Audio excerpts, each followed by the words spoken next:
เอาข้าไม่สมมตินั่นเส้นขนมมันได้ก็มาด้วยเป็นแทงอันหนึ่งครับพี่น้องนะอันนี้ก็พวกขับไว้ยามันสั่นเขาละพี่น้องนะยามันสั่นเลยมันมีเสียงออกมาปลาเขานะว่ามันเป็นอีสังคณะพี่น้องนะอันนี้ก็เป็นสั่นแทงอันคณะมาด้วยครับอ๋อในข่าวพี่น้องเขาเผื่อออกมาด้วยกันนะออกมาด้วยเลยหัวไอหมักป้องก็ไกวคณะพี่น้องเขานะครับในหมักป้องเต็มเหมือนในครับโฟวินคณะไอหมักป้องนี่เหมือนในคณะอันนี้เปลี่ยนกว่าเย้าคณะนะครับหน้าตามันเนี่ยเหมือนในครับมี ABS ใส่กันนะอ๋ออันนี้ก็เปลี่ยนกับเหย้าก็หมักโป๊กไว้ข้างนอกมีเสียงเหย้าก็มันจะมีห้องว่าเป็นลูกหมาครับพี่น้องเขานะครับแล้วแจ๊ดก็ขยันเฮ็ดวิดีโอลัดในพี่น้องเขานะสองพี่น้องเขาก็เริ่มไปตัวก่อตัวกันเลยครับนะบอสถอดออกมาเนี่ยเขาได้หู้มันได้มีเสียงครับนะเขาจันขึ้นจันลงครับนะพี่น้องถ่อมเสียงครับ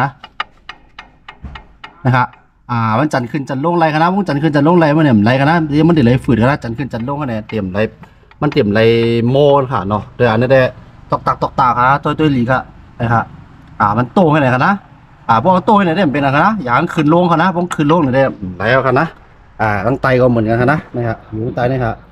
พวกเปลี่ยนก็เลยเปลี่ยนทั้งสองตัวครับนะเป็นทั้งสองตัวเป็นหมักโปงครับหมักโปงรอนะก็หายครับนะอันนี้ก็เป็นลองมันสั่นนะมันสั่นมีเสียงครับเนาะครับเปล่ามันสั่นเยอะกว่ามีเสียงนะอ๋ออันนี้ก็เป็นอันหนึ่งครับเนาะเพราะว่าเราอยู่รีเฮียงเลยมันน้ำสั่นอย่างมันมีเสียงออกมาบ่ไหนจึงเจ็ดตัวกันจังไหนครับนะพี่น้องครับนะอ๋อค่ะไม่สมพี่น้องเสียงครับ